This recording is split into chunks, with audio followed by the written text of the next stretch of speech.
Hello students, आपका स्वागत है। आज का हमारा टॉपिक है कॉम्पोजिशन ऑफ फंक्शन। तो देखते हैं कि कॉम्पोजिशन ऑफ फंक्शन, जिसको कि फलनों का संयोजन कहा जाता है, क्या होता है। परिभाषा है, यदि f a to b और g b to c दो फलन हैं, तब f और g के संयोजन को GOF के द्वारा प्रदर्शित किया जाता है तथा हम इसे GOF a to c से परिभाषित करते हैं। और वो किस तरीके से परिभाषित होता है? GOF x equal to GFX where all x belong to A। समझते हैं इसको, क्या हो रहा है। आपके पास एक सेट दिया हुआ है A, सेकेंड सेट दिया हुआ है B और थर्ड सेट दिया हुआ है C। ठीक है, ये B हो गया और ये C हो गया। मान लेते हैं A और B के बीच में एक फलन F डिफाइंड है, B और C के बीच में दूसरा फलन G डिफाइंड है। तो यहाँ देखिए, इधर A और C, ये A है और ये C है, इनके बीच में जो फंक्शन होगा उसे हम कहेंगे GOF। ओके, और इसको समझते हैं। मान लीजिए यहाँ पे कोई एक एलिमेंट, यहाँ जैसे लिखा हुआ है all x belong to A, यहाँ एक एलिमेंट है x जिसका F प्रतिबिंब हमें B में प्राप्त हो जाएगा।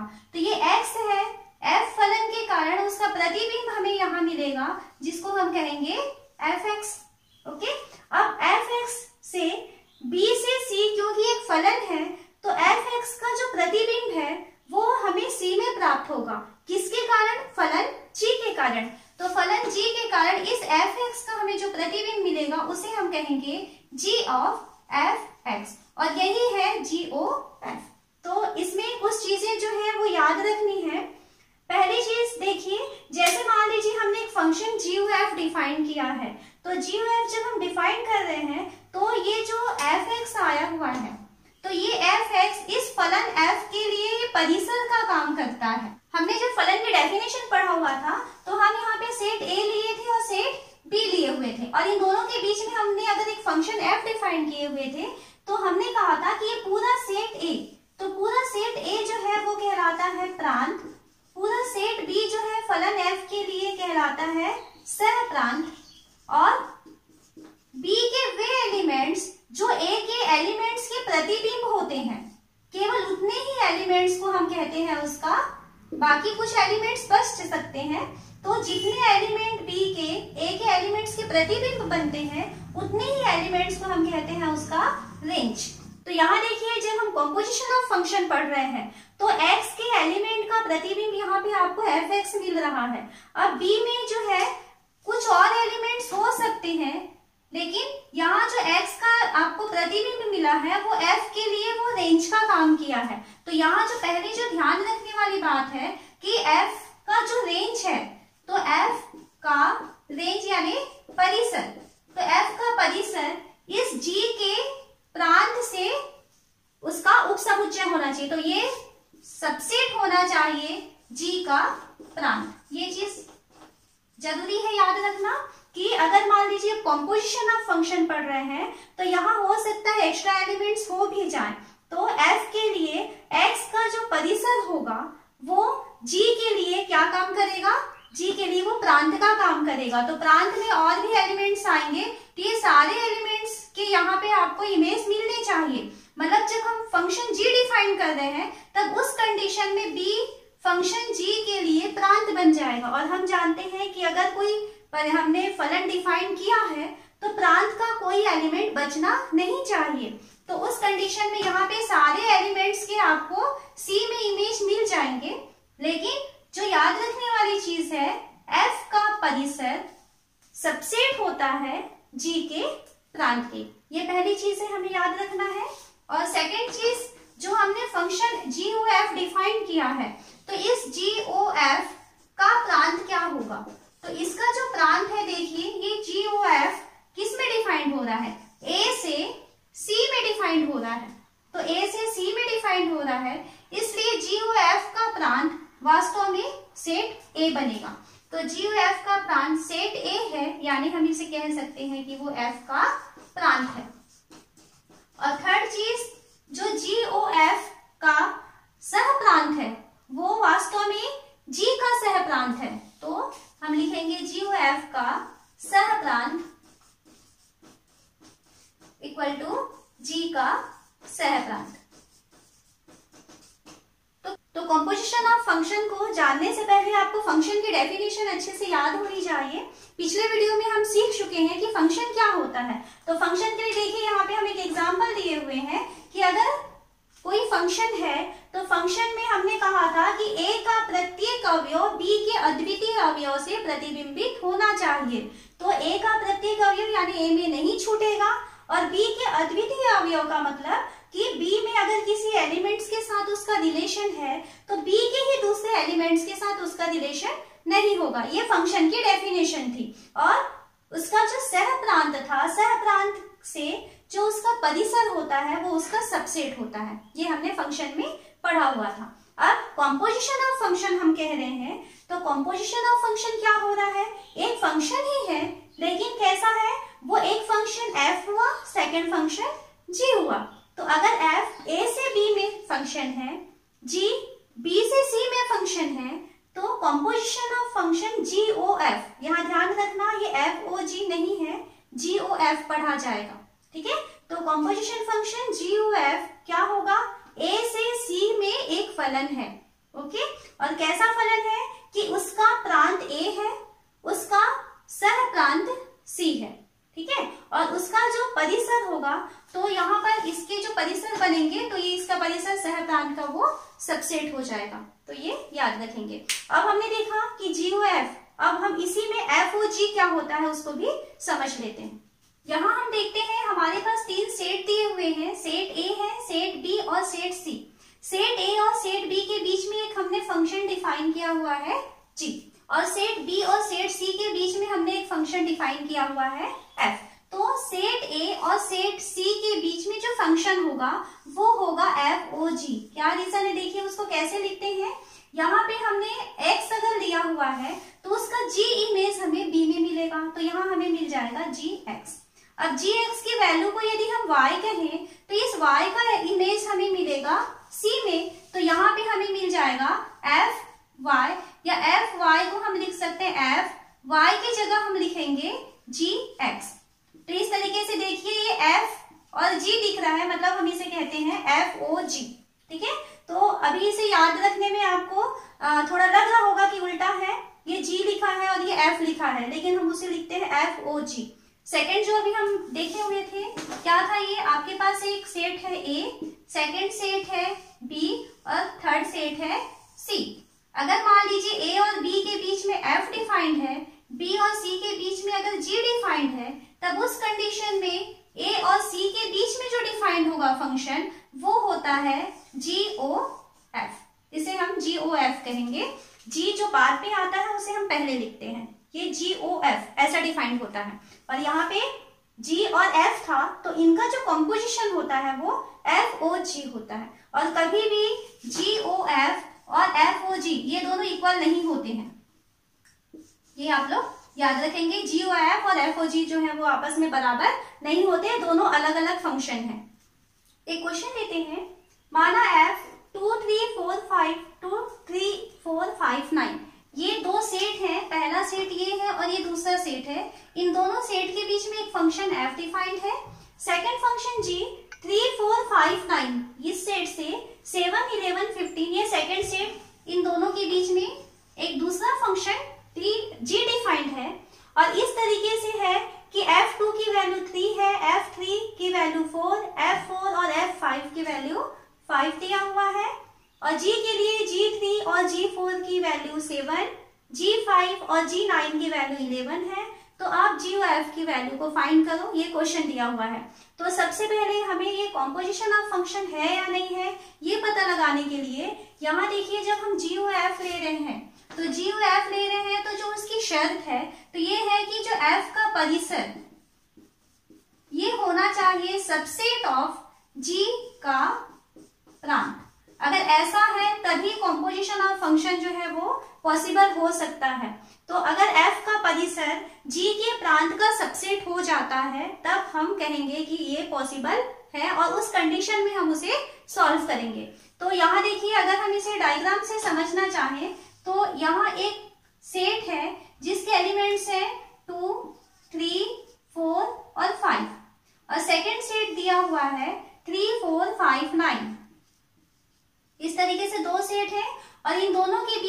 फंक्शन डिफाइंड है f, पहले से दूसरे सेट में। सेकंड जो g डिफाइंड है, ये 3, 4, 5, 9 मतलब ये वाले सेट से वो 7, 11, 15, ये थर्ड सेट है जिसके एलिमेंट्स है 7, 11 और 15। इन दोनों के बीच में एक फंक्शन डिफाइंड है g। ओके, तो और किस तरीके से उसके इमेज बन रहे हैं देखिए, f2 की वैल्यू बन रहा है 3, तो ये देखिए f है तो f में 2 का प्रतिबिंब 3 में बन रहा है, f3 की वैल्यू 4 तो 3 का प्रतिबिंब 4 है, f4 और f5 दोनों 5 है तो ये f4 और ये f5 है ना, 4 और 5 का इमेज 5 पे बन रहा है।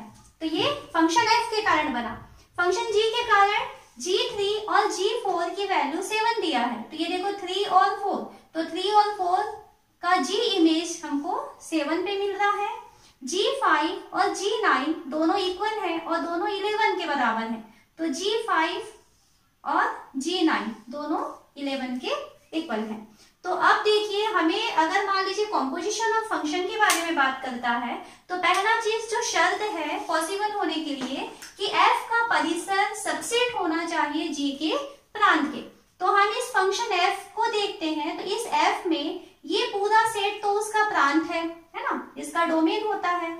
जितने से वो इमेज बनाता है ना, इसके प्रांत जितने एलिमेंट्स के साथ वो अपना इमेज बना रहा है, कौन, 3, 4 और 5, तो ये जो है ये क्या होंगे, f के लिए ये रेंज बनेंगे। तो यहाँ देखिए f का जो रेंज है वो इस g के डोमेन से छोटा है, या तो छोटा हो सकता है या तो बराबर हो सकता है। तो यहाँ से हम देख रहे हैं कि f का रेंज g के डोमेन का सबसेट आ रहा है, तो हम कह सकते हैं कि ये जो है GOF संभव है या उसका अस्तित्व है। अगर ऐसा नहीं होता तब उस कंडीशन में कॉम्पोजिशन ऑफ फंक्शन पॉसिबल नहीं हो पाता है। अब उसके बाद में हमें कहता है GOF में कौन कौन से एलिमेंट्स आएंगे बताइए। तो देखिए यहाँ पे जो हम GOF डिफाइन कर रहे हैं वो इस पहले सेट से तीसरे सेट में डिफाइन कर रहे हैं GOF। तो GOF में पहले सेट का 2, यहाँ पे GOF में किसके साथ, तीसरे सेट के किस एलिमेंट्स का के साथ वो रिलेशन ले रहा है। तो पहले हम निकालते हैं GOF में 2 का इमेज। तो GOF में 2 का इमेज अगर निकालेंगे तो देखिए क्या करते हैं, इसको लिखते हैं G और उसके बाद में लिखते हैं F2, इस तरीके से लिखा जाता है GF2। इसकी वैल्यू देखिए GF2 की वैल्यू, तो F2 की वैल्यू हमको दिया हुआ है क्वेश्चन में, कितना है 3, तो इस F2 की जगह हम लिख सकते हैं 3। अब ये G3 हो चुका है, G3 की वैल्यू भी हमें दिया हुआ है, G3 की वैल्यू है 7, तो इसकी वैल्यू हो गया 7, ठीक है। उसके बाद सेकेंड एलिमेंट लेते हैं 3, तो हमें सेकेंड एलिमेंट लेना है GOF में 3 का इमेज क्या बनने वाला है। तो 3 के इमेज के लिए देखिए इसे हम लिखेंगे G और F3, ये लिखे। अब उसके बाद देखो F3 की वैल्यू क्या दिया है हमें, F3 की वैल्यू दिया है 4, तो यहाँ F3 की वैल्यू हम 4 लिख सकते हैं, तो इसे हम लिखेंगे G और F3 के बदले में हो गया 4, G4 बन चुका है। G4 की वैल्यू देखिए, इसकी वैल्यू भी हमें 7 मिला है, तो क्या पता चल रहा है कि 3 का इमेज 7 है। उसके बाद थर्ड एलिमेंट लेते हैं 4, तो GOF में हमें 4 का इमेज चाहिए, तो 4 की इमेज के लिए देखिए इसे हम लिखेंगे GF4। F4 की वैल्यू देखें क्वेश्चन में कितना दिया है 5, तो ये लिखेंगे G5 और G5 की वैल्यू हमें दिया है 11, तो ये थर्ड का इमेज हो चुका। फोर्थ वैल्यू है 5, तो हम GOF 5 की वैल्यू चाहिए, तो इसको हम लिखेंगे GF5। अब F5 की वैल्यू देखते हैं, F5 की वैल्यू है 5, तो इसे हम लिखेंगे G और ये 5, G5 की वैल्यू 11। तो इस तरीके से हम देख रहे हैं कि जब हम GOF फंक्शन ले रहे हैं तो इस फंक्शन के लिए पहले ये जो 4 एलिमेंट यानी जो प्रांत के 4 जो अवयव हैं 2, 3, 4, 5, उसके हमें इमेज मिल रहे हैं 7, 7, 11 और 11। तो हम क्या कहेंगे कि GOF जो है इसमें एलिमेंट्स आ रहे हैं, कौन कौन, पहला आ रहा है 2 का इमेज 7, तो हम इसमें लिखेंगे ये 2, 7 है इसके अंदर। सेकेंड 3 का 7, 3, 7 आ जाएगा, और 4, 11, 5, 11, तो 4, 11 और 5, 11 इस तरीके से ये फंक्शन जी एफ के एलिमेंट्स हमको मिल जाते हैं। नेक्स्ट क्वेश्चन दिया है, यदि एफ आर टू आर तथा जी आर टू आर फलन क्रमशः इस तरीके से परिभाषित है कि F x equal to cos x तथा g x equal to 3x square, इस तरीके से हमें फलन डिफाइंड है।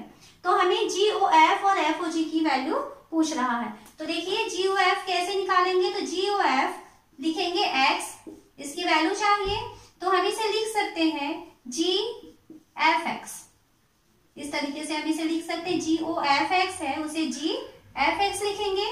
अब जी एफ एक्स की वैल्यू, तो एफ एक्स की वैल्यू देखो उसने डिफाइन किया है, एफ एक्स की वैल्यू है कॉस एक्स, तो इस एफ एक्स की जगह हम लिख सकते हैं कॉस एक्स। ठीक है, अब इस एक्स जी में कॉस एक्स दिया है, तो अब देखो अगर जी एक्स होता है तो सिंस जी एक्स की वैल्यू कहता है कि 3x स्क्वायर होता है, तो g में x के बदले यदि cos x दिया हुआ है तो ये क्या हो जाएगा 3, इस x के बदले में हमें लिखना है cos x की पावर 2, इस तरीके से लिखेंगे इसे। जहां x दिया है यहाँ पर, वहां पे आपको लिखना है cos x, तो g cos x की वैल्यू हो गया 3 cos x का स्क्वायर, या इसे हम लिख सकते हैं 3 cos स्क्वायर x। ये है जी ओ एफ एक्स की वैल्यू। अब हम एफ ओ जी एक्स की वैल्यू निकालें तो इसे लिख सकते हैं एफ जी एक्स। अब यहां से डेफिनेशन से देखिए जो उसने कंडीशन बताया है जी एक्स, तो जी एक्स की वैल्यू कितना कहा है उसने 3x स्क्वायर, तो हम इसे लिख सकते हैं एफ और इसके बदले लिख सकते हैं 3x स्क्वायर। अब एफ एक्स के लिए उसने कहा है कि अगर मान लो एफ एक्स होता है तो एफ एक्स की वैल्यू होती है कॉस एक्स, तो x यदि रहता है तो cos x बनता है, तो उस x के बदले आपको क्या दिखाई दे रहा है 3x स्क्वायर, तो ये हो जाएगा cos 3x स्क्वायर। यहाँ पे जो शर्त दिया था उसके अनुसार अब ये बन जाएगा cos 3x का स्क्वायर।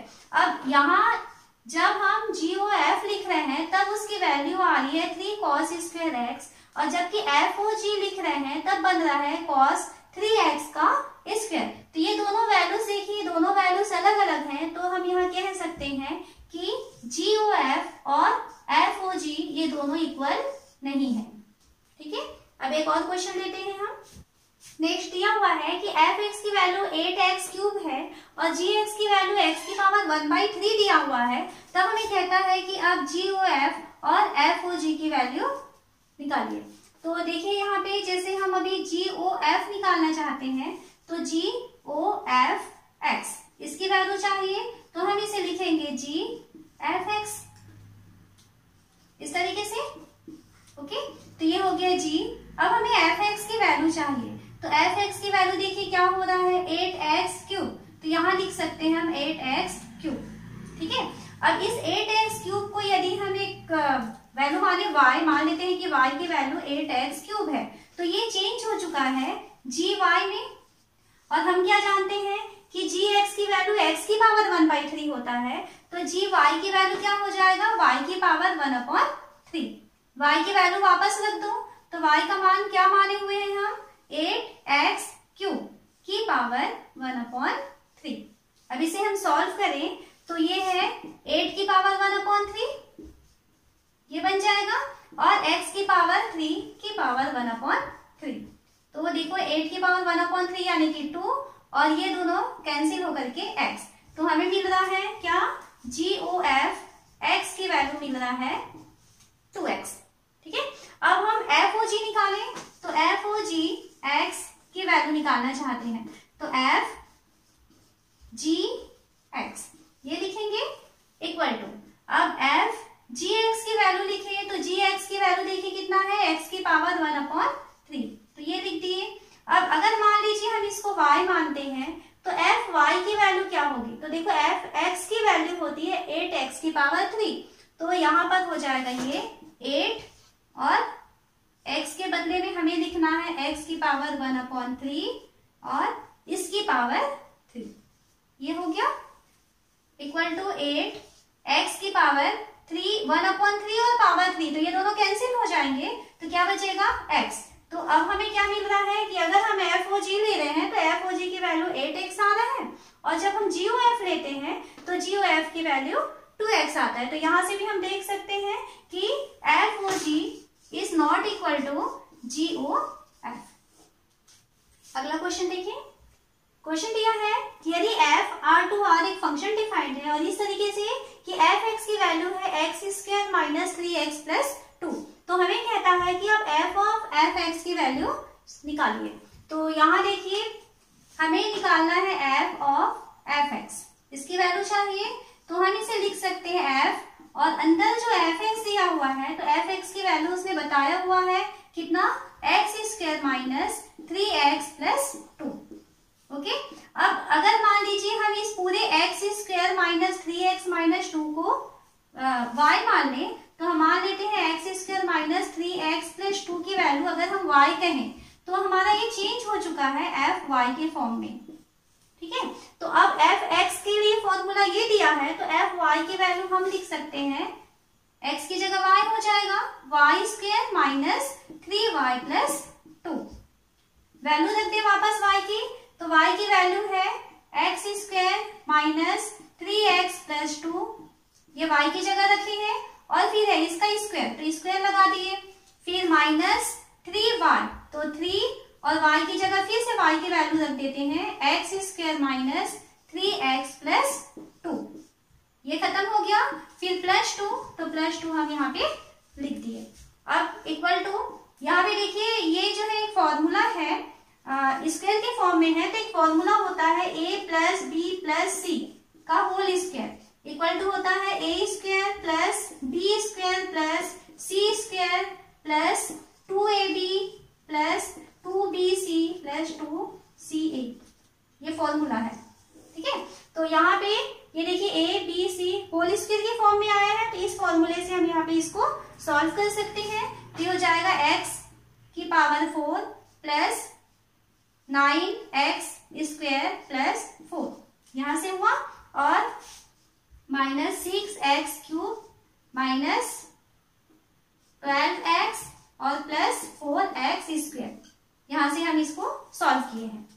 माइनस 3 से इसको ब्रैकेट ओपन करें तो 3x square plus 9x minus 6, इसके साथ ब्रैकेट ओपन हो गया प्लस 2। इसको थोड़ा सा सॉल्व करते हैं, तो देखो x की पावर 4 ये लिख लिए, पावर 3 वाले 6x की पावर 3 अकेला था, तो माइनस 6x की पावर 3, ये हो गया 9x स्क्वायर और प्लस 4x स्क्वायर और माइनस 3x स्क्वायर, तो कुल मिला के ये हो जाएगा 10x स्क्वायर। ये कंप्लीट हो गया। x वाले टर्म्स लेते हैं, तो ये माइनस 12x है और ये प्लस 9x है, तो ये हो जाएगा माइनस 3x। अब कांस्टेंट टर्म लें तो ये प्लस 4 बचा हुआ है और ये प्लस 2 बचा हुआ है, तो प्लस 4 और प्लस 2 6 हो गए, और ये माइनस 6, तो वो खत्म हो चुका। तो हमें क्या मिल रहा है, एफ ऑफ एफ एक्स की वैल्यू मिल रही है एक्स की power 4 minus 6x cube plus 10x square minus 3x। Next हम एक प्रमेय प्रूफ करते हैं, फलनों का संयोजन साहचर्य होता है। कहने का मतलब है अगर आपके पास 3 फलन है f, g और h, तो हमें प्रूफ करना है f o g o h की value f o g o h के इक्वल होती है। ऐसा हमें प्रूफ करना है कि यह साहचर्य नियम का पालन करता है। तो इसको प्रूफ करने के लिए हम मान लेते हैं, क्योंकि फलन है तो हम ये मान लेते हैं कि माना a, b, c और d ये 4 अरिक्त समुच्चय हैं, और इस तरीके से है कि इस a b समुच्चय के बीच में एक फंक्शन डिफाइंड है h, तो a से b में एक फंक्शन h डिफाइंड है, b से c के बीच में एक फंक्शन डिफाइंड है g, जो कि b से c में डिफाइंड है, और एक फंक्शन f लेते हैं जो कि c से d में डिफाइंड है। तो इस तरीके से हमने 3 फलन लिए हुए हैं h, g और f। अब हमें ये जब प्रूफ करना है तो सबसे पहले हम ये जाने कि इसका अस्तित्व है या नहीं है। तो इसके लिए हम सबसे पहले f o g o h की वैल्यू को देखना चाहते हैं। तो इसके लिए देखिए आपके पास h दिया हुआ है a to b, तो h a to b है इन दोनों का यदि हम कॉम्पोजिशन लेते हैं तो जी बी से सी में फलन है, एफ सी से डी में फलन है, तो जब हम इन दोनों का कॉम्पोजिशन लेंगे तब वो बनेगा एफ ओ जी, है ना। जी और एफ का कॉम्पोजिशन को हम लिखते हैं एफ ओ जी, उल्टा लिखते हैं। किस में रहेगा ये, बी से डी में फंक्शन होगा ये, इस तरीके से एक फलन बन जाएगा। अब देखिए आपके पास एक फलन एफ है, एच है, और सेकंड फलन है एफ ओ जी। अब अगर हम मान लीजिए हम इन दोनों का कॉम्पोजिशन लेना चाहते हैं तब हम इसे लिखेंगे F O G O H. अब ये कैसा होगा, ये एच जो है वो ए से बी में था, एफ ओ जी जो है वो बी से डी में था, तब ये F O G O H जो है वो ए से डी में डिफाइंड हो जाएगा। तो हम क्या कह सकते हैं कि F O G O H का अस्तित्व है। सेकेंड, हम प्रूफ करना चाहते हैं कि F O G O H का अस्तित्व होगा, तो इसके लिए देखिए फिर वापस यहीं से हम स्टार्ट करें तो हम लिखेंगे अब एच क्या कहा था, ए से बी में डिफाइंड है, जी बी से सी में डिफाइंड है, एफ सी से टी में डिफाइंड है। तो अगर हम पहले इन दोनों का कॉम्पोजिशन लें, किसका, एच और जी का, तो उसे हम लिखेंगे जी ओ एच। किस पे डिफाइंड होगा, ये देखिए एच ए से बी में गया था और ये बी से सी में गया था, तो जी ओ एच जो है वो ए से सी में चला जाएगा, दोनों का बी जो है वो निकल गया। और यहां से एफ आपके पास दिया हुआ है सी से डी। अब आपके पास फिर से दो फलन मिल रहे हैं, एक फलन है जी ओ एच और सेकेंड फलन है एफ। अब हम जब इन दोनों का कॉम्पोजिशन लेंगे तो हमें क्या मिलेगा, F O G O H. Second वाले को पहले लिखा जाता है, ये चीज ध्यान रखेंगे। तो एफ और जी ओ एच, तो ये फंक्शन डिफाइंड होगा किस पे, ए से डी में। तो हमने क्या देखा कि हमारे पास दो फंक्शन है, F O G O H जो ए से डी में डिफाइंड है और F O G O H जो ए से डी में डिफाइंड है। तो इसका मतलब है कि ये दो इस टाइप के जो फलन है इनका अस्तित्व है। अब हम सेकेंड प्रूफ करेंगे कि ये दोनों फलन आपस में बराबर है। अब हमें क्या प्रूफ करना है कि F O G H X की value F O G O H X के इक्वल होती है और एक्स बिलोंग टू ए। तो यहाँ पे देखिए हमने चारों सेट ले लिए हैं, ए बी सी और डी, ठीक है। मान लेते हैं कि ए में एक स्विच का अवयव एक्स है, तो इस एक्स का हमें प्रतिबिंब प्राप्त होगा, एच एक्स की वैल्यू y हमको यहाँ मिलेगा। तो अगर हमने x एलिमेंट लिया है a का, देन हमें इसका h प्रतिबिंब यानी एच एक्स जिसको कि हम y कहते हैं, ये किस में मिल जाएगा, सेट b में। अब इस y का जो प्रतिबिंब है किसके कारण, g के कारण, तो हमें मिलेगा इससे gy। जो एलिमेंट है वो हमें मिलेगा कहाँ पर, z में। ये gy की वैल्यू है, तो gy की वैल्यू को यदि हम z कहें तो ये z हमें मिल जाएगा सेट c में। तो यहाँ पर हम a में एक स्विच का अवयव x ले रहे हैं जिसका प्रतिबिंब एच एक्स हमें b में मिल रहा है जिसको कि हम y कहेंगे, और इस y का हमें प्रतिचित्रण c में मिल रहा है किसके कारण, g के कारण। तो जिसको हम z कह रहे हैं ये है gy। अब हमें ये प्रूफ करना है कि F O G O H की value F O G O H के इक्वल होती है। तो देखिए कैसे स्टार्ट करेंगे, हम इसको लिखें F O G O H x, इसकी वैल्यू देखते हैं कि क्या होता है। तो इक्वल टू हम लिख सकते हैं, देखिए इसे हम लिखेंगे F O G H X, इस तरीके से लिखेंगे उसको, ठीक है। तो अब ये हो जाएगा F O G H X. तो एच एक्स की वैल्यू देखिए, तो एच एक्स की वैल्यू क्या है, y है, तो इसके बदले लिखा जा सकता है y। अब यहाँ पे इस फलन को भी यदि हम तोड़े तो इसे हम लिखेंगे एफ जी वाई, ठीक है, यहां से जी वाई हो गया। अब जी वाई की वैल्यू देखिए हमने क्या लिखा है, जी वाई की वैल्यू जेड, तो इसे हम लिख सकते हैं एफ जेड। ये हमारा फर्स्ट, इसकी वैल्यू मिल रहा है एफ जेड के इक्वल। अब हम सेकेंड वाले को देखें कि इसकी वैल्यू क्या मिलती है, तो सेकेंड हम लिखते हैं F O G O H x. इसकी वैल्यू हमको निकालना है कि इसकी वैल्यू क्या होती है। तो हम इसे कैसे लिखेंगे, एफ अलग है तो एफ और यहाँ ब्रैकेट में हो जाएगा GOH X। इस तरीके से हमको ये लिखना होता है। एफ बाहर ही है। अब देखिए यहाँ पे GOHX है, तो इसे हम लिख सकते हैं G और ये हो जाएगा HX। क्लियर है?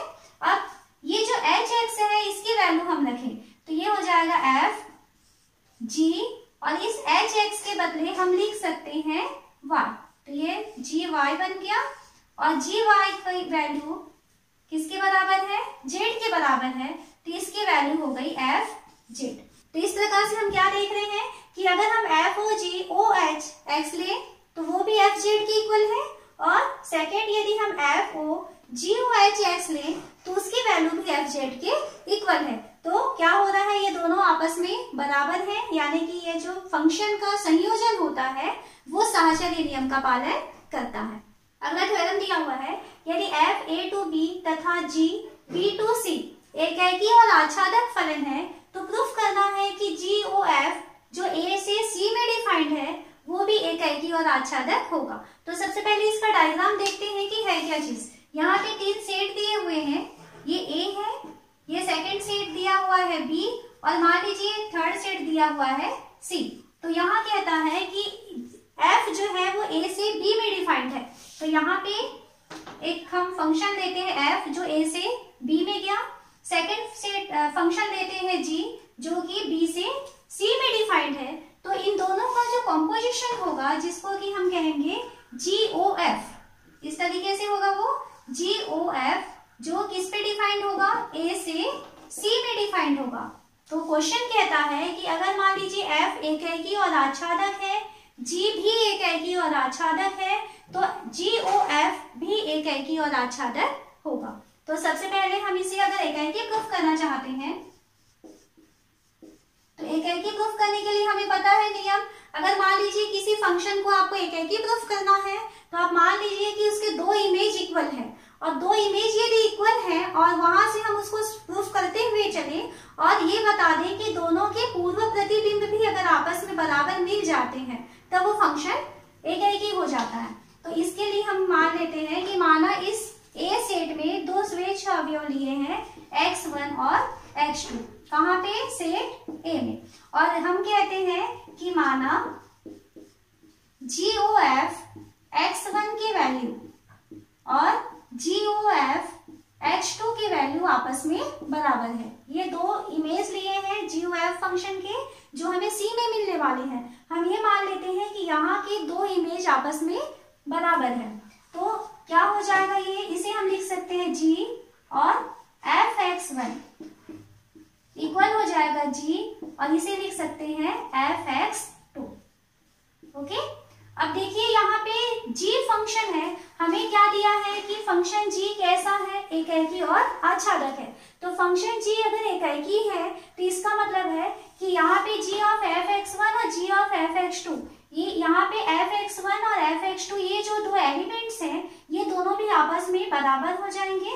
तो पता चला कि fx1 इक्वल हो जाएगा fx2 के। क्यों इक्वल हो रहा है? क्योंकि G एकैकी है। तो G एकैकी है इसलिए इसके जो एलिमेंट्स बन रहे हैं अंदर में fx1 और fx2 ये दोनों भी आपस में बराबर हो जाएंगे। अब आगे देखिए fx1 और fx2 दोनों बराबर हैं, और जबकि हमें क्या कहा है उसने कि फलन f एकैकी है। तो फलन f यदि एकैकी है तो फलन f में अगर 2 इमेज इक्वल है तो उसके दोनों पूर्व प्रतिबिंब भी आपस में बराबर होने चाहिए, यानी कि x1 और x2 भी आपस में बराबर होने चाहिए। रीजन हमें देना है यहाँ पे क्योंकि f एकैकी है। तो इस तरीके से हम यहाँ क्या देख रहे हैं, हमने एक फंक्शन GOF डिफाइन किया हुआ था, उस फंक्शन GOF में यहाँ 2 एलिमेंट लिए थे, उसके 2 इमेज लिए थे, ये दोनों इमेज को हम इक्वल लेकर के चले हैं और हमें क्या मिल रहा है कि इन दोनों इमेज के जो पूर्व प्रतिबिंब हमें A में मिले हुए थे x1 और x2 ये दोनों भी आपस में बराबर मिल रहे हैं। इसका मतलब है कि ये जो फंक्शन GOF है वो भी एकैकी होगा। अब नेक्स्ट हम प्रूफ करेंगे कि ये आच्छादक है। आच्छादक प्रूफ करना चाहते हैं तो आच्छादक प्रूफ करने के लिए देखिए GOF A to C में डिफाइंड है, तो इसके लिए हम मान लेते हैं कि C में एक स्वेच्छ अवयव Z है। तो क्योंकि C का एक एलिमेंट Z है और G B to C आच्छादक है, यहाँ दिया हुआ था क्वेश्चन में कि ये g जो है वो आच्छादक फलन है और z इसका एक स्वेच्छ अवयव है, तो इसलिए इस z का पूर्व प्रतिबिंब आपको b में मिलना चाहिए। तो इसलिए y बिलोंग टू b इस प्रकार होगा कि g y की वैल्यू z के इक्वल होनी चाहिए। यहाँ तक एक आपका प्रॉब्लम सॉल्व हो गया। सेकंड, फिर उसके बाद में आपको y मिल चुका है, अब हमको क्या मालूम है कि f भी आच्छादक है। तो f यदि आच्छादक है तो इस y के लिए इसका पूर्व प्रतिबिंब आपको a में भी मिलना चाहिए था। तो इस y का पूर्व प्रतिबिंब कौन हो जाएगा? x। तो क्योंकि f a टू b आच्छादक दिया है और इसलिए प्रत्येक y बिलोंग टू b के लिए आपको x बिलोंग टू a का अस्तित्व वहां पर होना चाहिए। किस प्रकार से कि f x की वैल्यू y के इक्वल हो जाए। ठीक है, तो यहाँ तक आपका सेकंड चीज कंप्लीट हुआ। अब हम इसकी वैल्यू निकालते हैं GOF x, यानी इस फंक्शन के कारण इस x का इमेज क्या बनने वाला है। तो GOF x की वैल्यू हो जाएगी GFX। ठीक है, और fx की वैल्यू क्या मालूम है? y। इस fx के कारण x का एलिमेंट बनता है y, तो fx की वैल्यू हो जाएगी y और gy की वैल्यू, तो इस y का जो इमेज है वो z हो रहा है, तो gy की वैल्यू हो जाएगी z। तो हमें क्या मिला? प्रत्येक z बिलोंग टू c के लिए हमें x बिलोंग टू a प्राप्त हो रहा है। तो हम कह सकते हैं यहाँ से कि फंक्शन GOF आच्छादक है। तो इस तरीके से हम प्रूफ करते हैं कि यदि f एक एकैकी और आच्छादक है, g भी एकैकी और आच्छादक है, तो फंक्शन GOF भी एकैकी और आच्छादक